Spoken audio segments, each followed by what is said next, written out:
Vested. How Procter & Gamble, Microsoft, and McDonald's are redefining winning in business relationships. Well, joining us to speak about that today is Kate Vitasek, on the faculty of the University of Tennessee Center for Executive Education. Kate, welcome. Thank you for having me. Kate, last time we talked, you had a new book coming out, and you have still another one this time. What's it called, and what's it about? Well, it's Vested, how P&G, McDonald's, and Microsoft are redefining winning in business relationships. And it's slightly different than some of our other books. So we've put a new twist on it because we've covered the why, vested outsourcing, the what, and the how with our vested outsourcing manual.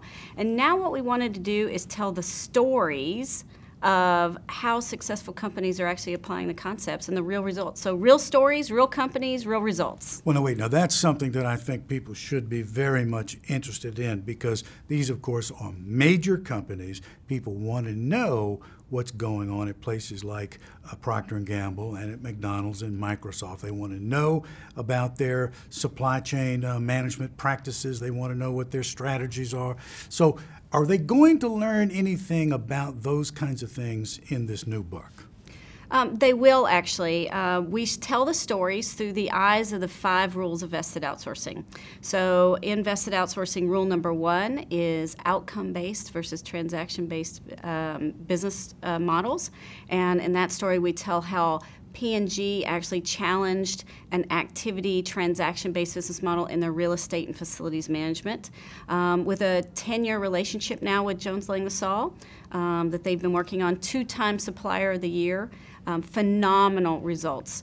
In Chapter 2, we tell the story of the Minneapolis Bridge. So do you remember the bridge that fell down? It's a construction story, but how the state of Minneapolis really challenged their conventional approach to working with construction suppliers and the focus on the what, not the how. Great story again, amazing results, award-winning relationship with the state of Minnesota and Flatiron-Manson. Probably in the audience that you care most about, Russell, is the supply chain, and we save our supply chain story for the last chapter, and it is McDonald's. So a wonderful story about McDonald's. They have always had a vested kind of philosophy and mentality when how they deal with suppliers. Very long-term strategic relationships, not transaction-based, very outcome-based. And we profile their governance structures and how they actually work day to day to get the best out of their suppliers. So the secret sauce for McDonald's isn't necessarily the Big Mac sauce. That one's still a secret, right? But the secret sauce in supply chain is how they treat their suppliers and create these winning relationships. Very much not a buy-sell relationship, but a win-win, something that's at the heart and the essence of vested. A big difference between what you do and what we in the business press do is that we might interview these folks about various things, but you're actually working with many of these companies, isn't that right? That's right, both on the research side as well as often companies will have us come in and help teach them, not only teach them, but coach them on how to restructure some of these deals or their supplier relationships. Well, that should be some valuable case study information that folks are going to find in your new book, I would think. Yes, and we actually profile 8 of our most favorite case studies. So there's supply chain, IT, real estate management, construction. So no matter what you outsource, the vested philosophy works.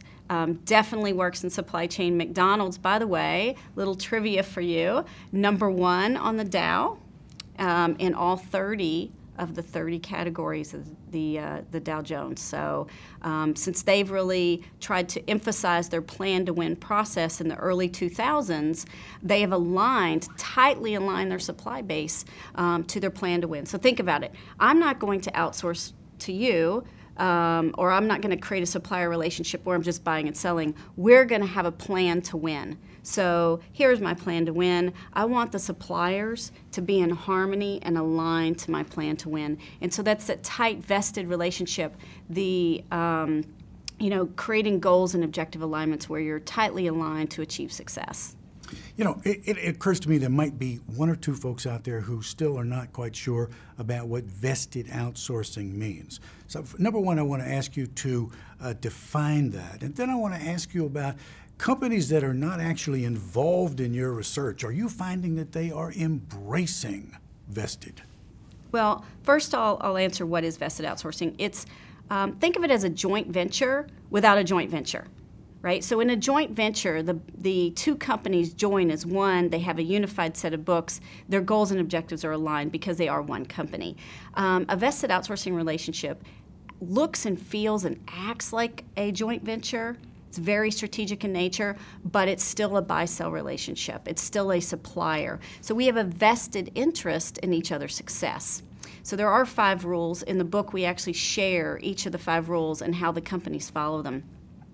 Now, your second question is companies who didn't participate in our research. And this is what really excites me, is that we've gone off and studied these very successful relationships and created a way to codify how companies can emulate that. How can they take that to their own organizations? And we've had a lot of companies actually come through our Center for Executive Education learning about vested outsourcing. We have a 3-day class at the University of Tennessee where companies can come and do that.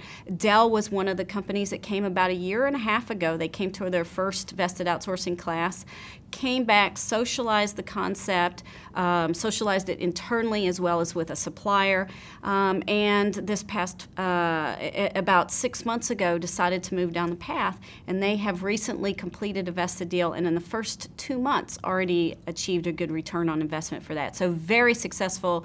We're actually going to be profiling a case study from Dell coming up as well. So maybe it'll make it into Supply Chain Brains case studies. I'm looking forward to that, I must say. Well, this sounds like this is some useful information. I mean, it's good education for folks here, and I want to wish you the best on this new book. Thank you so much. I also want to thank you for making time today to sit down and speak with us. Anytime, Russell. My pleasure. That's Kate Vitasek, University of Tennessee, Center for Executive Education. She was speaking with us today about her new book, Vested, How Procter & Gamble, Microsoft, and McDonald's are redefining winning in business relationships. Read it, and thank you for watching.